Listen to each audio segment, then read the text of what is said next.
Kita tutup.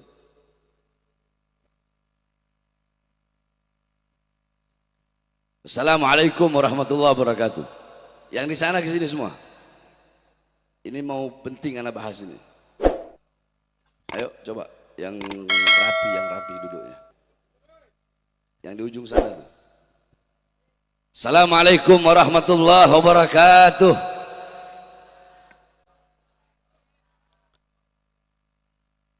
Alhamdulillah. Alhamdulillahil ahad wassalatu wassalam ala man fis sama ismuhu Ahmad wa fil ardi ismuhu Muhammad wa ala alihi washabbihi wa ba'd. Yang saya cintai, yang saya muliakan segenap para alim ulama, para habaib, para kiai, para asatid, para tokoh masyarakat, para sesepuh, segenap aparat pemerintah, wabil khusus guru-guru kita, Al-Habib Mahdi bin Hamzah Segaf, Al-Habib Rifki Al-Idrus, sesepuh kita Al-Habib Ahmad Al-Aidid, Al-Habib Quraish bin Syahab, Al-Habib Asad Al-Idrus, kemudian para habaib-habaib yang lain, para kiai-kiai, para ustad-ustad, beserta seluruh hadirin hadirat, bapak-bapak, ibu-ibu, pemuda-pemudi umat baginda Nabi besar Muhammad sallallahu alaihi wasallam. Saya tidak akan lama. Yang pertama, saya ingin mengucapkan terima kasih banyak. Rasa terima kasih saya ucapkan pertama untuk santri-santri Ponpes Tajul Alawiyin. Itu yang pertama. Karena santri-santri selama 1 minggu ini mereka bekerja pagi, siang, sore, malam demi membuat nuansa yang indah menggembirakan hati baginda Nabi besar Muhammad SAW. Santri-santri itu Idris, Fauzi, Zulfar, para tukang-tukang semua santri.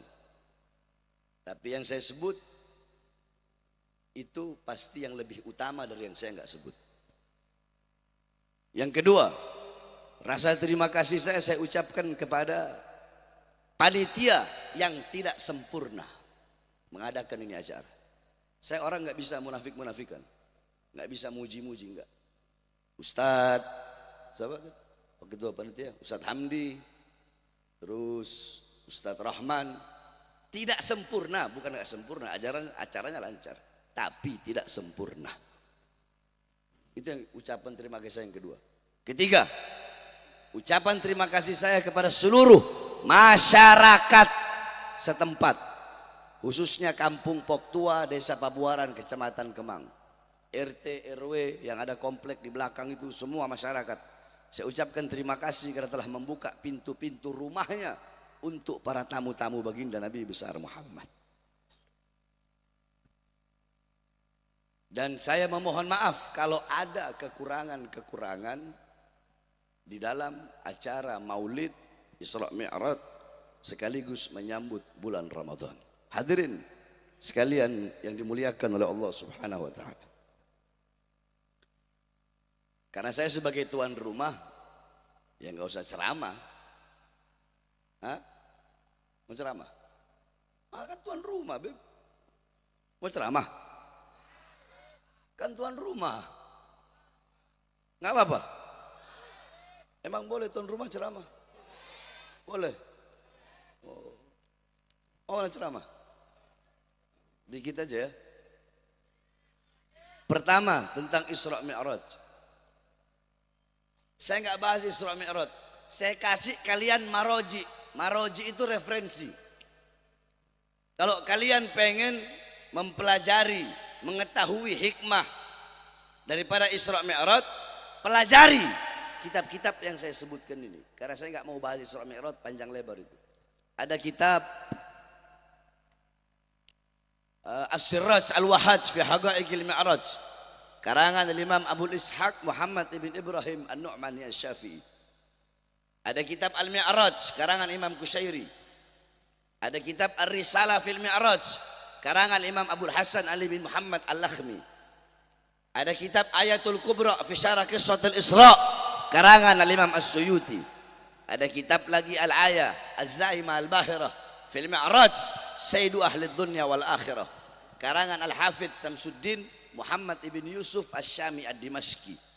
Satu lagi kitabnya Al-Ayatul Bayyinat fil Mi'raj, Sayyidul Ahli al-Ardi was Samawat. Kemudian ada kitab Qissatul Mi'raj, Sayyid Usman Syata bin Muhammad Syata. Ada kitab lagi An-Nurul Wahhaj fi Qissah Isra wal Mi'raj, karangan Imam Ali Zainal Abidin bin Muhammad Al-Hadi Al-Barzanji, kakeknya pengarang Maulid Barzanji. Disyarahkan oleh cucunya, diberi nama kitab Tajul Ibtihaj ala Nuril Wahhaj, karangan Al-Imam Ja'far Al-Barzanji. Kemudian ada kitab Nailul Muna wal Ghaya As-Sa'ul fil Mi'raj Nabiyil Mukhtar Ar-Rasul, karangan Imam Muhammad bin Ja'far Al-Kattani. Kemudian kitab Dhau'us Siraj fi Fadli Rajab wa Qissah Al-Mi'raj, karangan Sayyid Muhammad Amin Al-Kurdi. Kemudian kitab Afdalul Manhaj fi Isbat Isra wal Mi'raj, karangan Syekh Abdullah Mustafa Al-Maraghi. Ada lagi Qissatul Mi'raj. Qissatul Mi'raj itu ada dua. Ada karangan Sayyid Usman Syata, ada karangan Imam Najmuddin Al-Ghaiti. Nah, yang karangan Imam Najmuddin Al-Ghaiti inilah yang hasyiahnya namanya Hasyiah Ad-Dardir, yang ngarang Imam Ahmad Abil Barkat Ad-Dardir. Inilah yang banyak dipakai di pesantren-pesantren Jawa Barat dan Banten. Kalau masuk bulan Rajab biasanya pesantren salaf ngaji pasaran kitab Hasyiah Ad-Dardir. Kalau sini santri semua tahu itu. Ada lagi kitab Hulal Ad-Dibaj Al-Matruza fil Isra wal Mi'raj, karangan Imam Ahmad bin Muhammad Ar-Rahwani At-Tatwani. Ada kitab Minhajus Syami Mukhtasar Mi'rajus Syami Syekh Yusuf bin Ismail An-Nabhani. Kemudian ada kitab Al-Isra wal Mi'raj Mu'jizatul Kubra li Sayyidil Anbiya, karangan Syekh Nafi' Jauhari. Kemudian ada kitab Yawaqit Taj Al-Wahhaj fil Isra wal Mi'raj, karangan Al-Imam Muhammad Al-Bagir Al-Kattani. Ada lagi kitab karangan guru besar kami Abuya Al-Imam As-Sayyid Al-Habib Muhammad bin Alwi Al-Maliki Al-Hasani, yaitu kitab Al-Anwar Al-Bahiyah fil Mi'raj Khairil Bariyah. Kalau ini bulan Sya'ban ya, kalian baca kitab beliau Madza fi Sya'ban. Dan masih banyak lagi kitab-kitab yang menjelaskan. Pelajari itu, man arada taqadduma fa alaihi bi kutubil mutaqaddimin, faman arada ta'akhkhura fa alaihi bi kutubil mutaakhirin. Itu yang pertama. Yang kedua, saudara-saudara sekalian yang dimuliakan oleh Allah Subhanahu wa taala, perhatikan hadis yang ingin saya sampaikan. Qala Rasul sallallahu alaihi wasallam. Semuanya ikuti saya. Bismillahirrahmanirrahim. Bismillahirrahmanirrahim. Kurang keras. Bismillahirrahmanirrahim. Alaikum bisidqi fa inna sidqa yahdi ilal birri fa innal birra yahdi ilal jannah wa iyyakum wal kadhib fa innal kadhiba yahdi ilal fujur wa innal fujura yahdi ilan nar. Hendaknya kalian berlaku jujur, berlaku adil.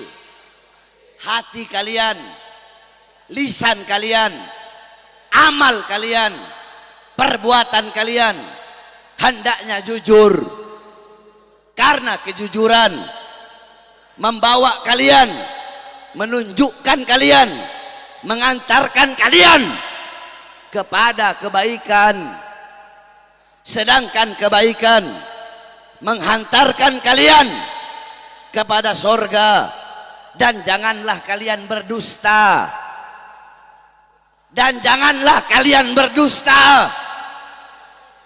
jangan kalian berlaku tidak adil, jangan berlaku curang, karena kedustaan, ketidakadilan, kecurangan akan membawa kalian menuju kepada kerusakan, dan kerusakan membawa kalian kepada neraka.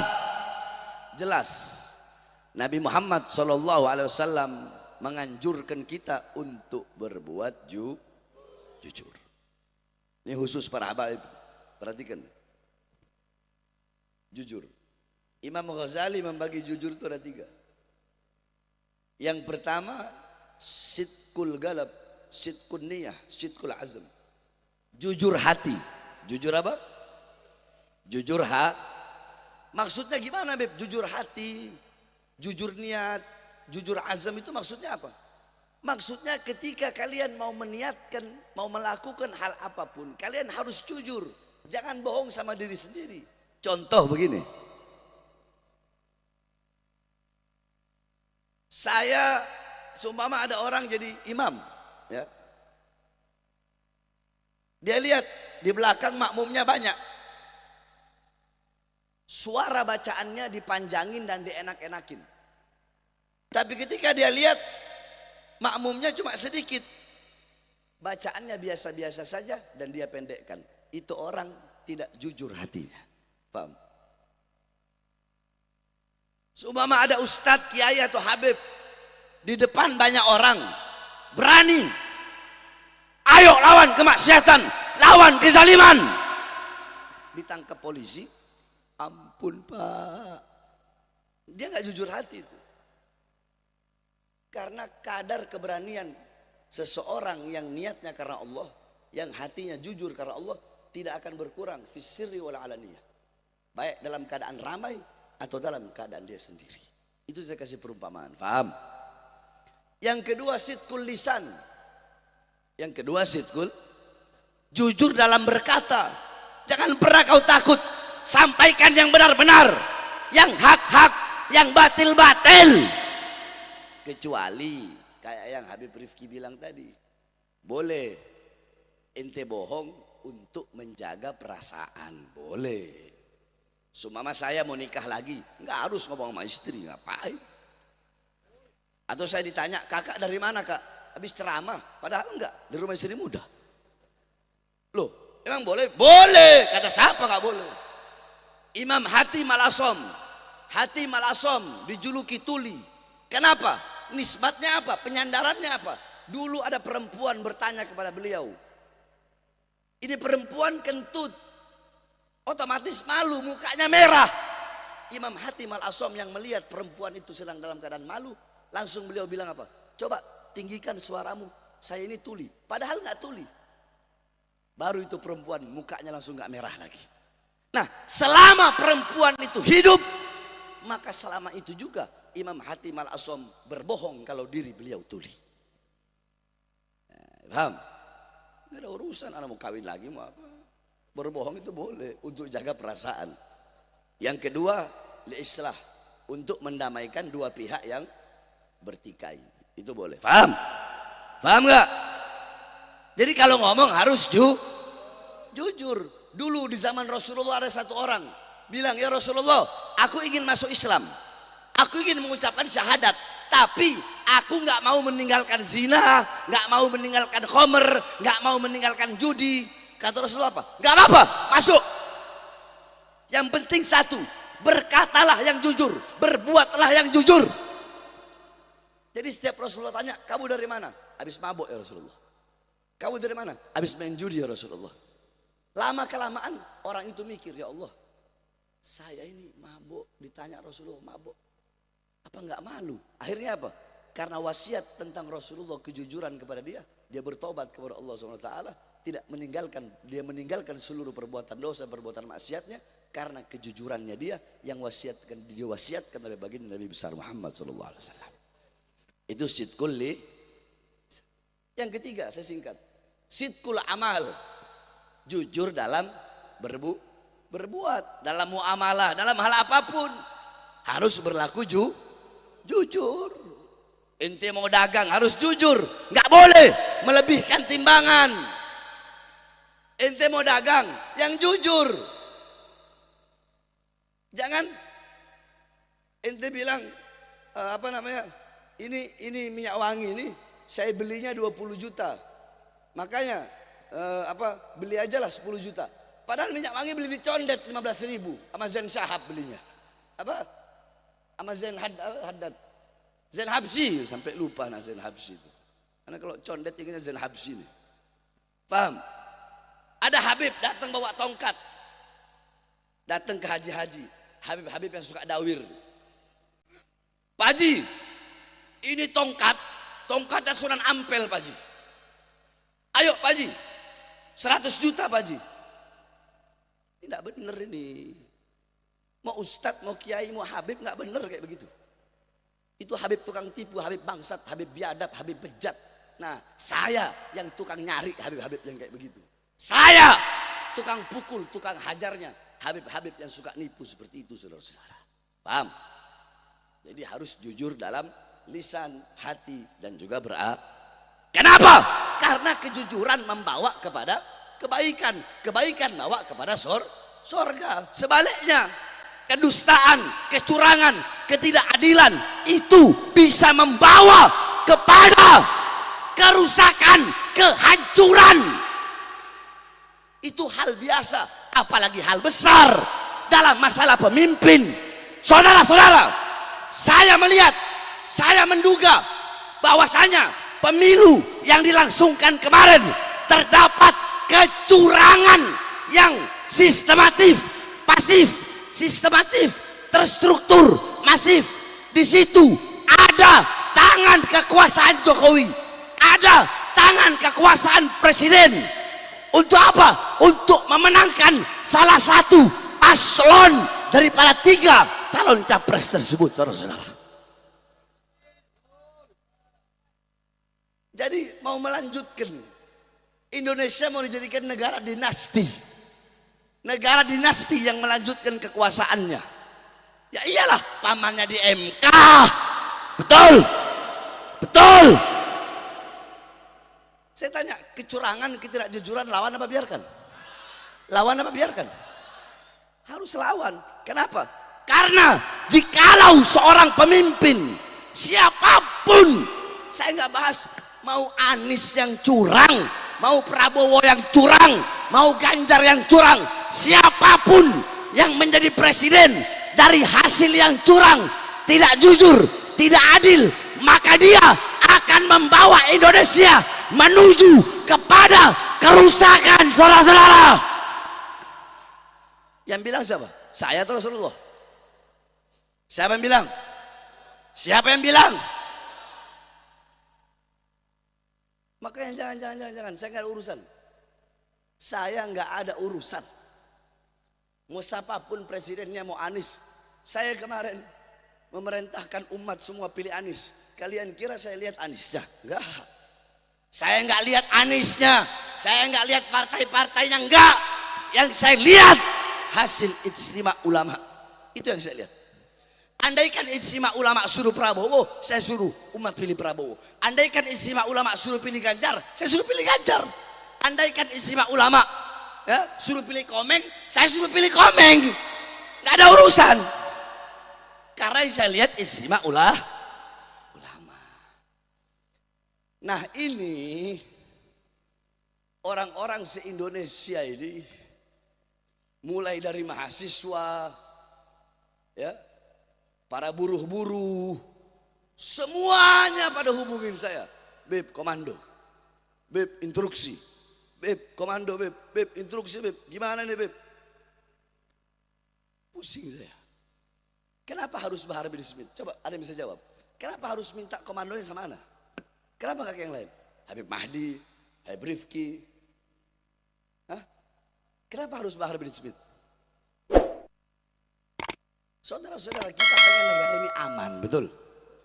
Damai, betul? Betul? Makanya satu syarat, kalau pengen aman, kalau pengen damai, lawan kecurangan. Dari manapun datangnya kecurangan itu, betul? Betul? Terserah, saya nggak ada urusan. Mau MK kek, mau lewat MK, mau lewat Bawaslu, mau lewat apa lagi kemarin tuh? Hak apa itu? Hak angket, nggak ada urusan.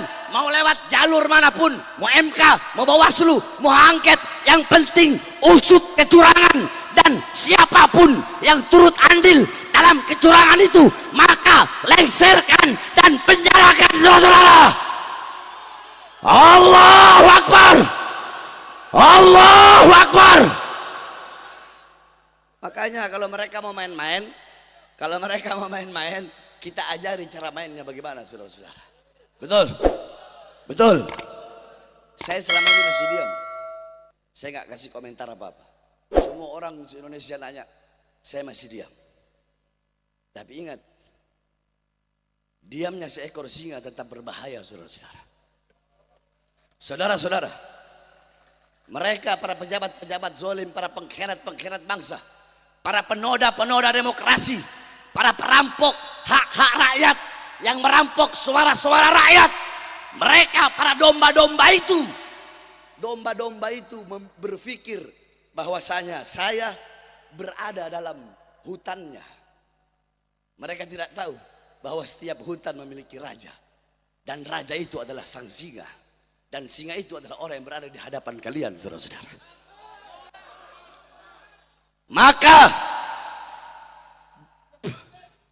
Maka domba-domba itu yang berada dalam hutanku. Dan ingat, 1 juta teriakan domba tidak akan bisa mengganggu tidurnya 1 ekor singa, saudara-saudara. Makanya saya tanya, kecurangan lawan apa biarkan? Lawan apa biarkan? Coba saya tanya masyarakat, saya kan kemarin golput, nggak tahu. Masyarakat semua lihat banyak kecurangan nggak? Banyak nggak? Banyak nggak? Banyak nggak? Ya, tapi ya kan banyak yang mengklaim. 02 mengklaim 01 ada curangnya, 03 ada curangnya. 01 mengklaim 02 ada curangnya, 03 ada curangnya. 03 mengklaim 02 ada curangnya, 01 ada curangnya. Kalau saya nggak ada urusan mau 1, 2, 3, siapapun curang saya sikat, saya bantai, nggak ada urusan. Siapapun yang ingin merusak demokrasi Indonesia, siapapun yang ingin yang mereka telah merampas suara-suara rakyat, memanipulasi rakyat, maka nyawa saya, jiwa saya, darah saya jadi taruhan untuk melawan mereka sampai titik darah penghabisan, saudara-saudara. Allahu Akbar. Ketika nanti dipanggil siap berperang, ketika nanti ada komando siap turun, ketika nanti ada komando siap turun. Makanya aparat pejabat dengarkan ini. Mahasiswa turun, semua udah turun demo tadi. Bahar bin Smith belum turun. Bahar bin Smith masih duduk, tenang, isap rokok, minum kopi. Karena kalau Bahar bin Smith sudah turun, sudah beda lagi urusannya itu, saudara-saudara. Betul? Betul? Betul? Makanya selesaikan dan rapikan. Ya, sebelum saya turut campur dan sebelum saya ikut turun, selesaikan semuanya itu. Untuk saat ini saya masih adem-adem, diam-diam dan menyuruhkan umat agar selalu kita damai, aman, sama-sama kita jaga perdamaian bangsa dan negara Indonesia. Saudara-saudara, bagi saya siapapun yang menjadi presiden ya kita begini-begini aja. Itu kalau buat saya. Buat saya. Karena saya kan golput. Siapapun yang menjadi presiden bagi saya nggak ada urusan. Kalau bagi saya, karena apa? Ya begini-begini aja. Pesantren saya tetap begini. Emang kalau Anies jadi presiden, pesantren saya bakal lebih bagus? Emang kalau Anies nggak jadi presiden, pesantren saya bakal lebih buruk? Enggak ada urusan, saudara-saudara. Betul, betul, betul. Nah, makanya saya tanya semua, jawab yang keras. Siap lawan kecurangan, siap lawan ketidakadilan, siap lawan kezaliman. Allahu Akbar, Allahu Akbar, Allahu Akbar. Terakhir para habaib, sama-sama kita tutup dengan sebelum baca doa kita menyanyikan Mars Pembela Rasulullah. Ayo semuanya berdiri, ibu-ibu berdiri, yang punya flash nyalakan flashnya.